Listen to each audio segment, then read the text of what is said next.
An armed man killed in Modesto. What exactly led up to police opening fire? And tragedy in Sacramento County. 5 people killed in a crash that the California Highway Patrol says could have been prevented.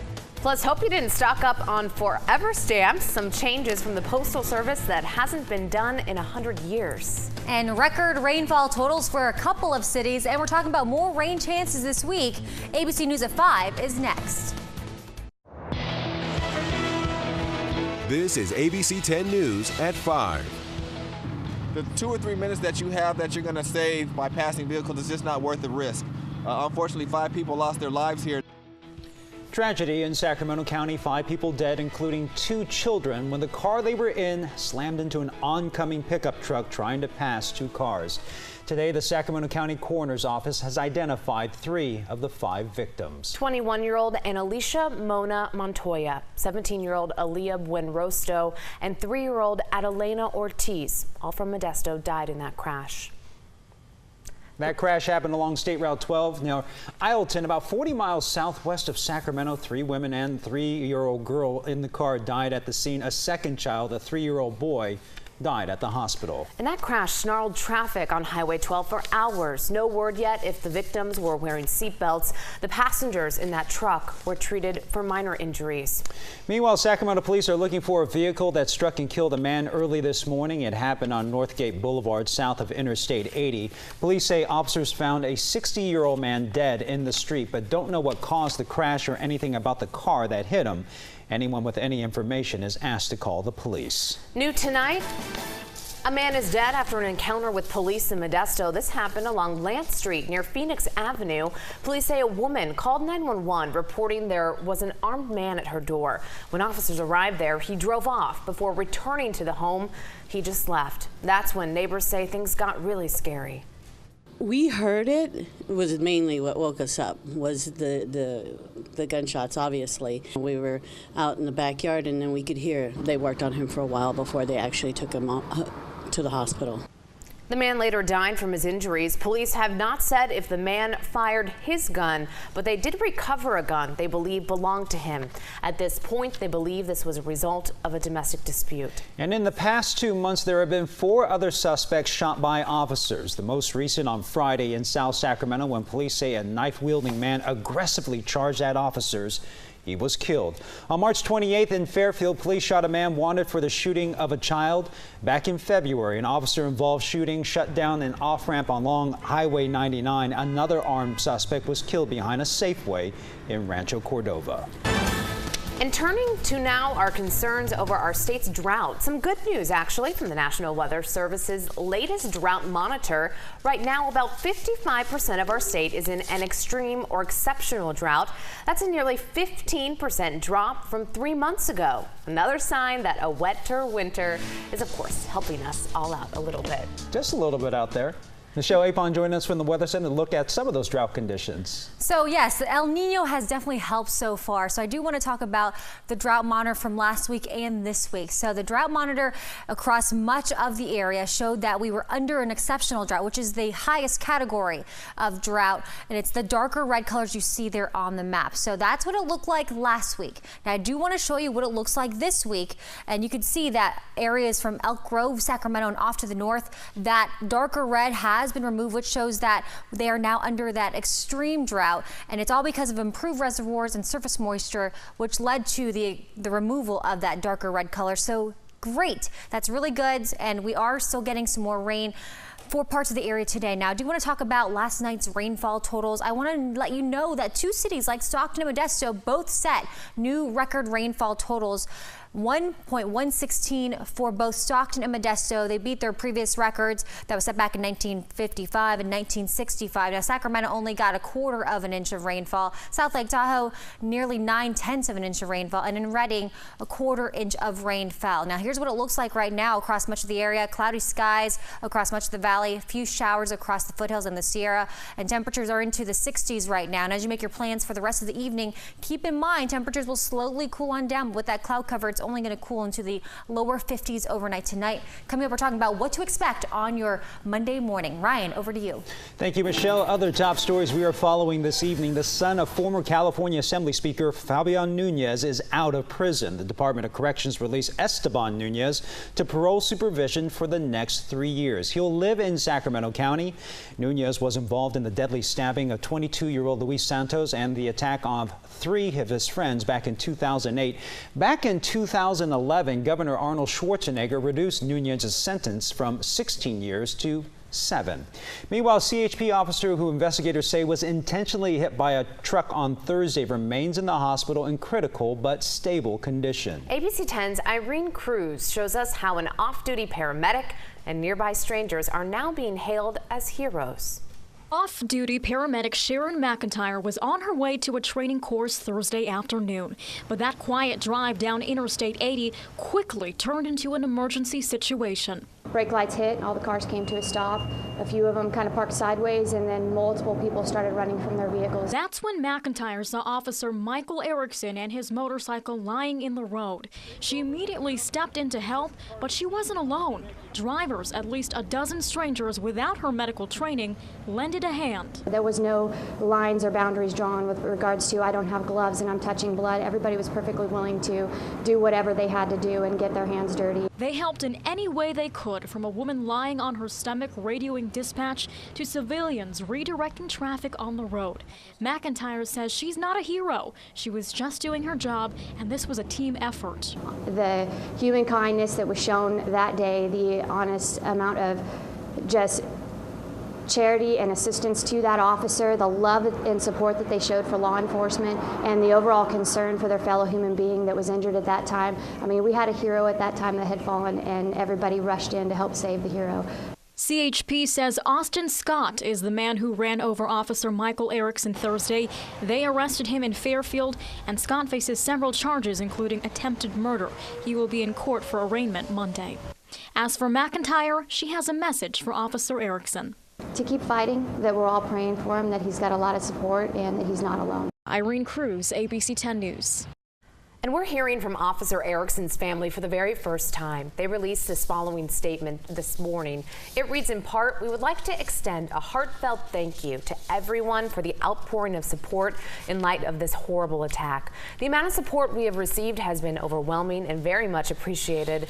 All of the support makes a time like this easier, and we know it will help Mike heal faster and make a full recovery." Looking ahead now, tomorrow Governor Brown will sign legislation increasing paid family leave benefits. It raises reimbursement rates to 70% of an employer's paycheck for 6 weeks.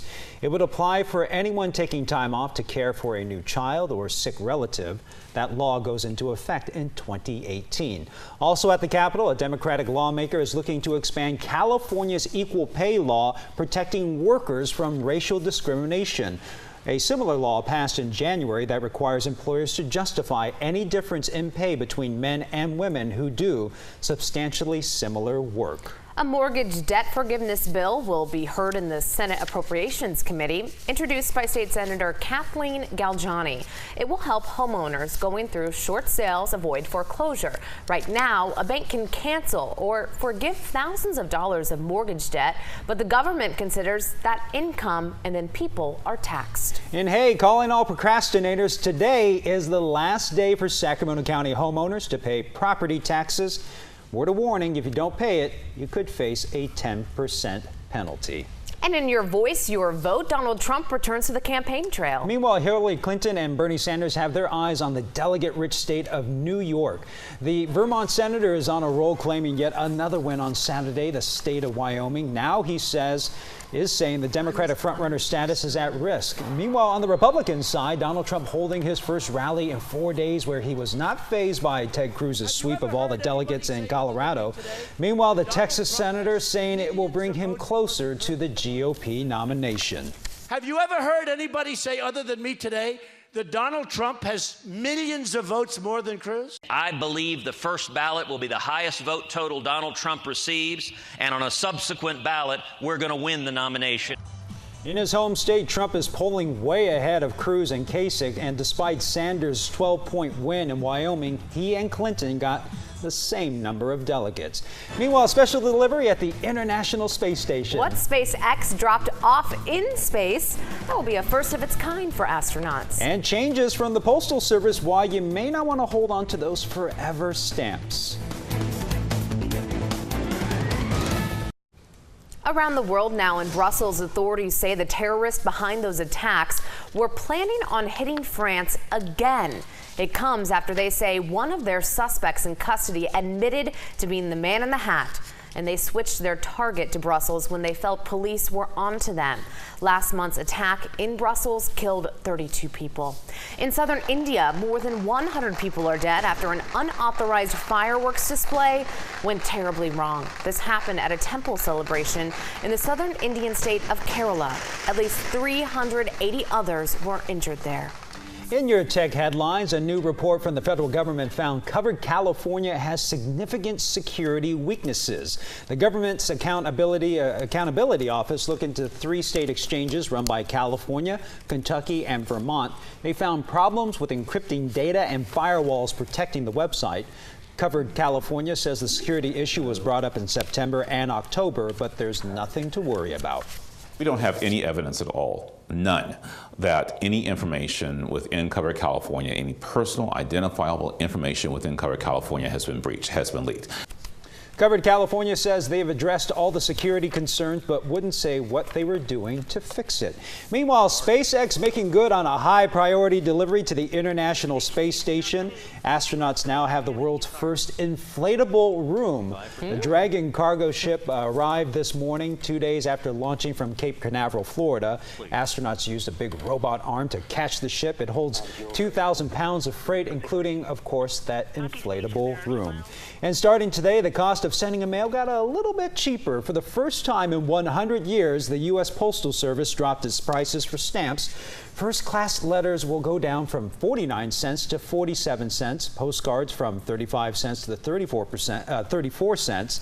The Postal Service tried to fight the change, saying it will add $2 billion in losses. They have struggled making money for years as less and less people are actually sending mail. And some of you chimed in about that price drop. Tammy says, good news for me. I've got invites to send out and they are going to be cheaper. Sherry adds, they need to raise prices, not lower them. And Suzanne writes, I bought Forever stamps. They are forever more expensive. I'm with you. And share your thoughts with us on ABC 10 Facebook page or Twitter. And you know, I like sending letters in the mail. When's the last letter you actually sent? Oh, I send them all the time. Really? I just sent one to my friend Marina. Shout out to her.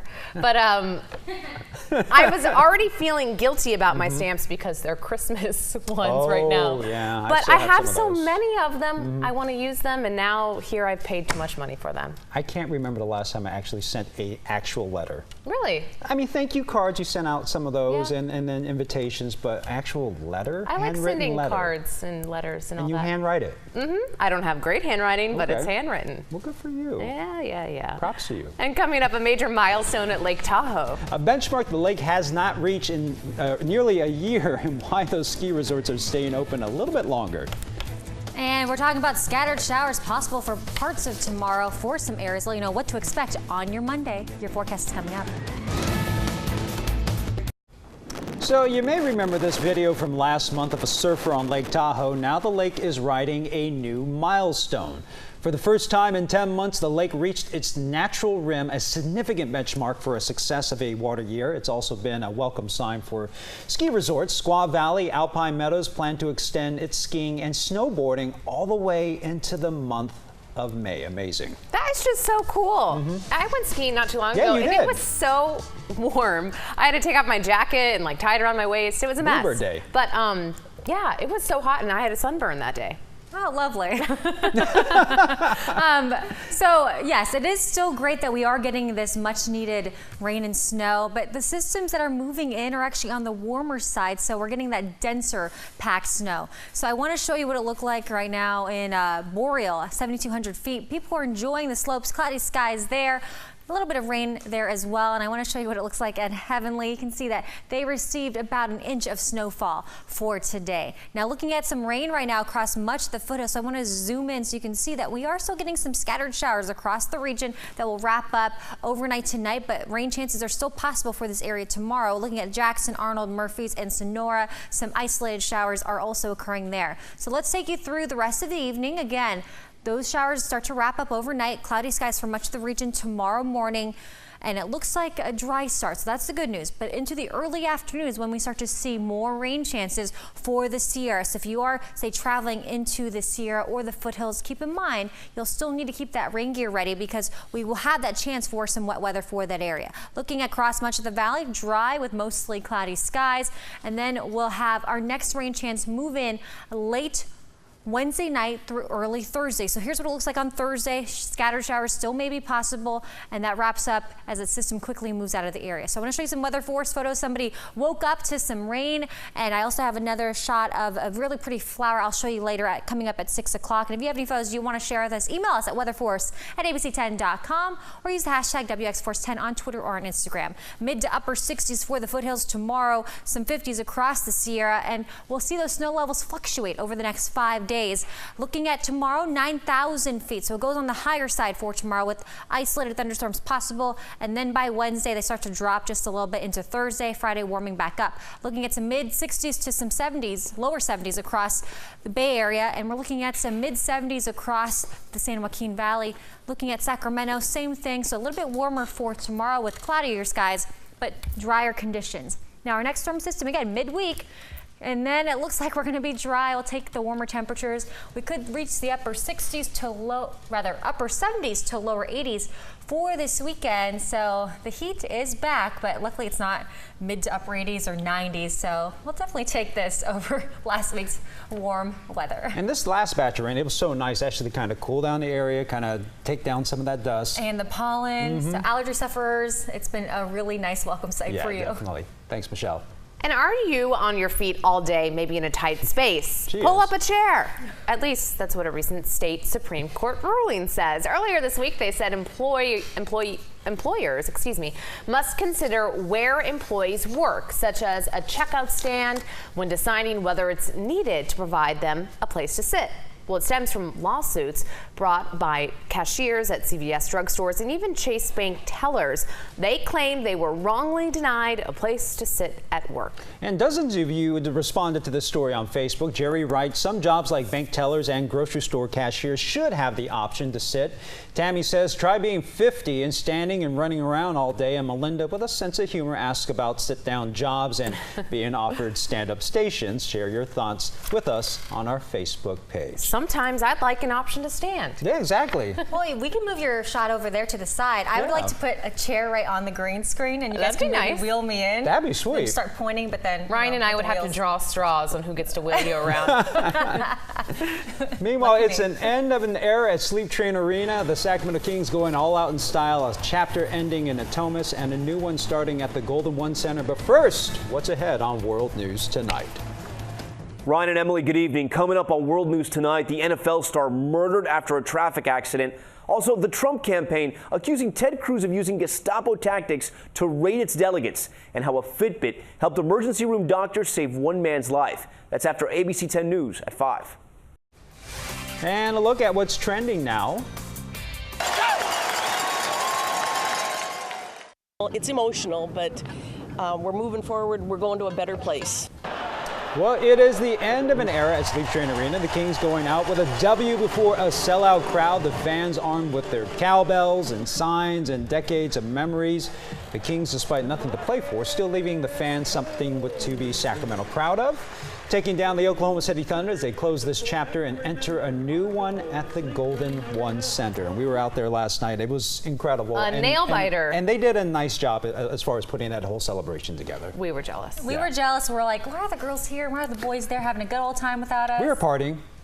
Just a more or little less. bit. Just a little bit. Yeah, we were jealous. And as we wrap up ABC 10 News at 5, it's time to hug your brothers or sisters or both and let them know how much you love them, because it's National Siblings Day every April 10th, a day to honor that sibling bond. Here's me with my two sisters, Katie and Molly, and then So me cute. there, the oldest. Yes, that's me. On the right side. Oh, there I am. I didn't know I was next. I'm the one on the right with the blonder hair. Yes, my hair was blonde at some point. Ooh. My sister's on the left and my brother in the middle. They're both older than I am. Vote now if you think Michelle should have blonde or brunette hair. Yeah, go on Facebook. You should go I all guess. blonde, right? Yeah. And this is our producer celebrating New Year's with his older sister. She's happily married and living in Tennessee. And I'm a bad brother or Where sibling. is Ryan Yamamoto? And Kyle, my brother Kyle. Hi, Kyle. How you doing? Do we You need know- to draw a picture of Yeah, of exactly. Of Kyle? You're drawing. You know, I Not actually very have more good. pictures with Brian May than I do with my brother. That's sad. Well, you better work on that. Exactly. Great for Brian, bad Yeah, for Kyle. Exactly. That's it for us. We'll see you tonight at 6.